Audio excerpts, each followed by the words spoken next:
जय हिंद। आज हम लोग रमेश सिंह का बुक को अध्याय 3 को जो 3-4 क्लास हो चुकी है, अगर आप लोग चाहते हैं तो उसको प्ले लिस्ट में दिया गया है, आप उसको भी जाके देख सकते हैं। जैसा कि आप जानते हैं कि रमेश सिंह का आज हम देखेंगे इस चैप्टर में कि प्रधान चालक चयन क्यों नहीं किया भारत, यानी भारत जब आजाद था पूरे दुनिया में क्या था कि क्या चल रहा था कि कृषि उद्योग करें कि मशीनीकरण करें। तो क्या इसके पीछे लॉजिकल था और इसके पीछे इंपैक्ट हमारे कौन सा देश पहले कृषि में आगे योगदान दिया, उसको भी बारे में आज हम लोग देखेंगे।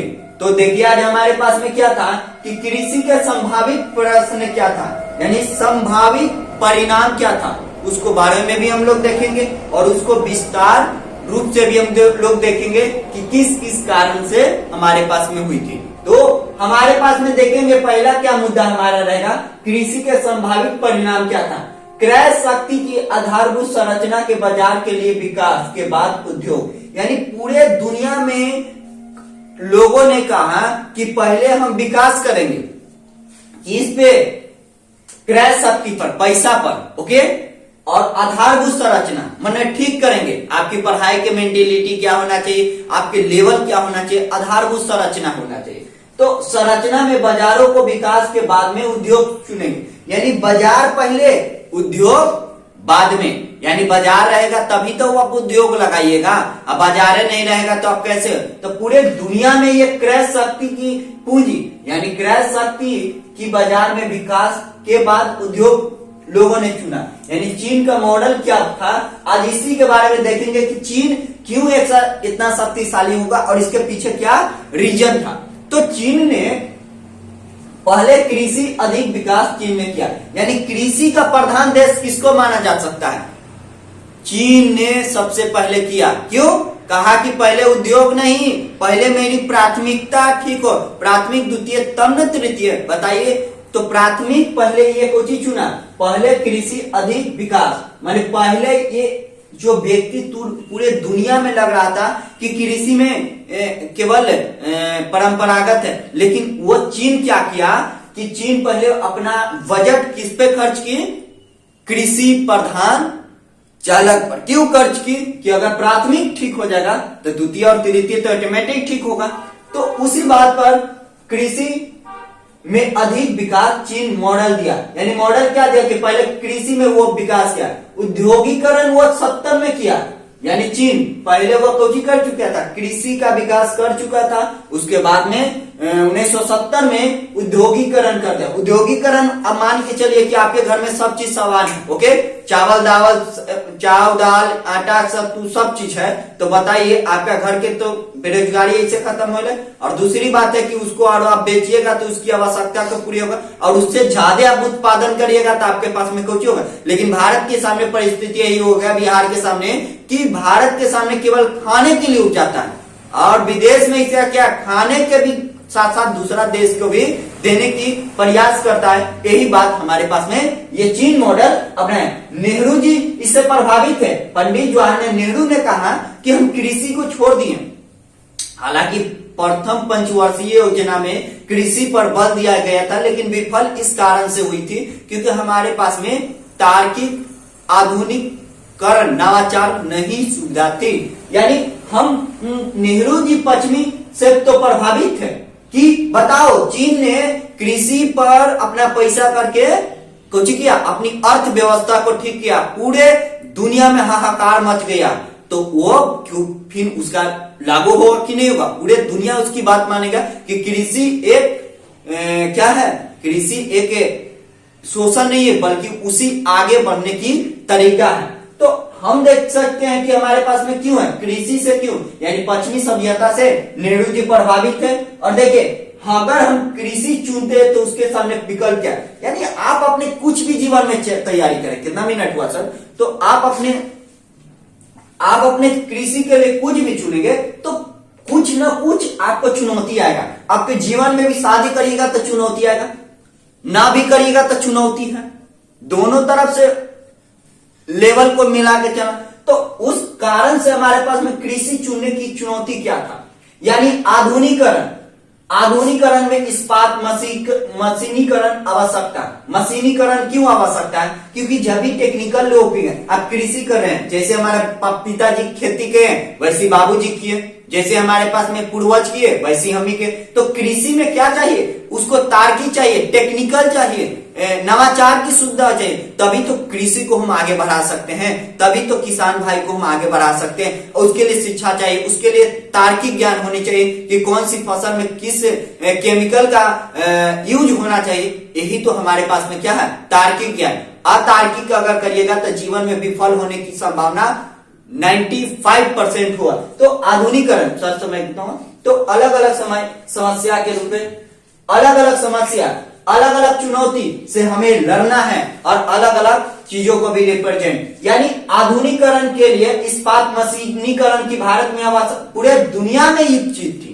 तो चीन ने कैसे की? पहले प्रधान अक्ष बनाया, मैंने कृषि को पहले बनाया और उसके बाद तो कृषि मशीनीकरण आवश्यकता होती है, जैसे पूंजी अंतरराष्ट्रीय संस्था पर सहयोग के लिए। यानी हमारे पास में उस समय भारत की परिस्थिति क्या था कि भारत एक डरा हुआ था। डरा इसलिए था क्योंकि हमारे पास में ब्रिटेन ने कमर तोड़ के चल चुका था, क्योंकि अगर दूसरे देश से हम सहायता लेंगे तो उस समय की परिस्थिति देखिए, परिस्थिति के सामने किसी के बोलना ये गलत, क्योंकि उस समय हमारे पास में उतनी तार्किक नहीं था। तो उस परिस्थिति में भी हमारे पास में संस्था कौन था? आरबीआई। आरबीआई के ज्यादा पास पैसा तो नहीं रहता था, लेकिन आईएमएफ। अगर हमें पूरे विकास करना है यानी आधुनिकीकरण करना है तो हमें आईएमएफ, वर्ल्ड बैंक से हमको ये भी हम पढ़ाएंगे कि वर्ल्ड बैंक पर क्या शर्त होती है और क्या नहीं शर्त होती है। तो वर्ल्ड बैंक के सामने हमारे पास में चुनौती था और उस समय हमें दूसरा देश पर हम प्रतिबंध लगाए कि दूसरा देश से हम नहीं ले सकते पैसा, क्योंकि आर्थिक सुधार कब हुए थे? 1991 में हुई थी। 1991 में इसको आर्थिक सुधार, उसके बाद ना हम देश और विदेश से पैसा लेते थे। तो आई होप इसको समझ गए होंगे। और रक्षा शक्ति विकास के लिए आवश्यकता, यानी रक्षा भी तो चाहिए। आप मान के चलिए उस पोजीशन पर दे रहे हैं तो आपके लिए रक्षा भी चाहिए। नए नए जीवन शैली का विकास की राह, यानी विकास का राह होगा अगर हम इस चीज को देखकर इस गलतियां के, इतिहास क्या कहता है और क्या कहता है कि इतिहास में जो बीती हुई चीज है या वर्तमान में उसको जो गलतियां इतिहासकार ने करके गया था उसको हम दोहराने की ना कोशिश करें। यही बात तो हमारे क्या कि नए जीवन की शैली विकास करिए और विकास का प्राथमिकता दीजिए कि विकास किस आधार पर होनी चाहिए। देखिए हमारे पास में क्या है कि यहां तक हम लोग तो सीख लिए कि जीवन एक जीने के लिए हमें क्या चाहिए? पैसा चाहिए, लेकिन साथ साथ तार्किक ज्ञान चाहिए। तार्किक का मतलब टेक्निकल में चाहिए हमें आगे जानने के। उसको हम क्या कर सकते हैं भाई? यानी जीवन, यानी परिवर्तन कृषि में क्या हुआ, यानी ये विफल नहीं रहा।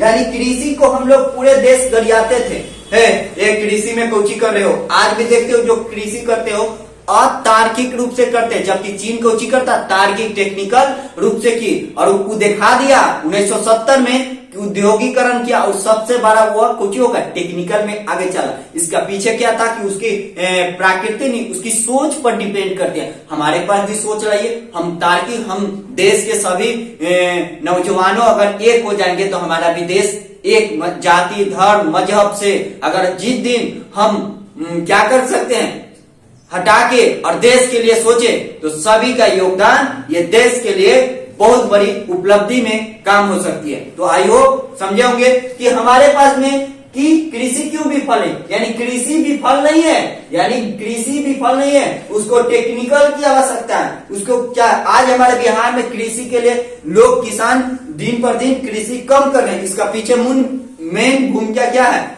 एक तो पैसा की कमी, एक तो टेक्निकल की कमी, एक तो किसान भाई के शिक्षा की उपलब्धियां नहीं है, जिसके कारण से कृषि विफल हो रही है। और यही कारण हमारे पास में चीन क्या किया कि चीन के बाद को लेकर विचारधारा बदल गई। लोग बोलते थे कि कृषि में कुछ नहीं है, केवल मर जाओगे वहीं पर, लेकिन चीन ने पहले क्या किया कि कृषि को चुना और चुनकर वह पूरे देश में हाहाकार मचवा दिया कि देखो तुम बताते हो कि कृषि में कुछ नहीं हो सकता है, तो भारत ने, चीन ने ऐसा क्यों किया? क्योंकि चीन को पता था कि रिस्क लेना, जो व्यक्ति रिस्क लेगा जीवन में आगे बढ़ेगा, जो व्यक्ति नहीं रिस्क लेगा वो जीवन में कभी भी आगे नहीं बढ़ सकता। इसीलिए चीन मॉडल आप सीखिए। किसी भी देश से अगर हमें उससे अच्छा चीज मिल रहा है तो सीखने के लिए कोई गलत चीज नहीं है, हमें सीखना चाहिए, हर एक इंसान को सीखना चाहिए। और यही बात चीन बताया कि देखो तुम जो कह रहा था ना कि कृषि जो प्रधान अक्ष है वो प्रधान कृषि को माना जाता है, वो बिल्कुल नहीं। और कृषि देखो मेरे कर विकास किया पूरे ढंग। इसलिए कृषि पिछड़ापन का प्रतीक नहीं है। अगर कोई भी बोलता है कि कृषि से कुछ नहीं हो सकता तो वो लॉजिकल गलत बता रहे हैं, क्योंकि चीन ये आविष्कार करके देख दिया कि चीन ने पिछड़ापन नहीं है बल्कि कृषि है एक माध्यम विकास करने का। जब तक आपका प्राथमिकता सेक्टर ठीक नहीं होगा, साथ साथ आप तृतीय सेक्टर को सही नहीं कर सकते हैं। और आज भी देखिए कि कृषि पिछड़ापन नहीं है बल्कि विकास का यही मार्ग है। आप कहिएगा ना कि पैसा कमाना है तो वो विकास नहीं है, शिक्षा ही लाना एक विकास है, या है शिक्षा ये प्रोत्साहन देना एक विकास। अब पैसा कमा के आपका विकास नहीं होगा। नहीं तो चीन ये बताए ना, अगर उसके पास में शिक्षा नहीं रहता तो क्या पूरे देश में डंका बजवा देता कि हमारे देश, लेकिन हमारे सोच मेंटेलिटी को ठीक करना पड़ेगा, तभी देश को हम आगे बढ़ा सकते हैं। आई होप अगर वीडियो अच्छा लगे तो लाइक और शेयर भी करेंगे। तो विकास का मार्ग के माना जाता है, जैसा कि आप जानते हैं कि कृषि हमारा कम भारत में कब चुना गया? बताइए 2002 में चुना गया। बताइए ये आज के 18-19 मतलब कितनों होगा 24 यानी 25 साल पहले कृषि को चुना गया। समझ में कि कृषि को प्रधान, इसीलिए हमारे पास में मोदी जी जो है अलग अलग भूमिका में इसको पैसा देते हैं, जैसे किसानों को, लोगों को हित के रूप में। तो योजना आयोग 1950 में योजना आयोग के गठन किया गया था और 2015 या 14 2000 समथिंग में 15 में नीति 14 में लगता है कि मोदी जी बने थे, मुझे समथिंग याद नहीं है, लेकिन आप लोग रिसर्च कर लीजिएगा, नीति आयोग लाया जाएगा। और इसी कॉन्वेंट पर हमारे पास में क्या है, अलग अलग इसको पहली हो। तो आई होप इसको समझे होंगे कि किस प्रकार के भारत का विकास किया जा सकता है और चीन ने कृषि का किस आधार पर प्रधान देश बनाने की कोशिश की थी। तो आई होप इसको समझ में आ चुका है। अगर समझ में आया होगा तो वीडियो को लाइक शेयर करेंगे, और वीडियो में त्रुटि पाया जाता है तो आप हमें कमेंट के बताएंगे। और रमेश सिंह के बुक जो यूपीएससी के लिए बेस्ट बुक है उसको हम लोग एनालिसिस कर रहे हैं। जय हिंद, जय भारत, जय जवान, जय किसान। हो गया? हाँ हो गया।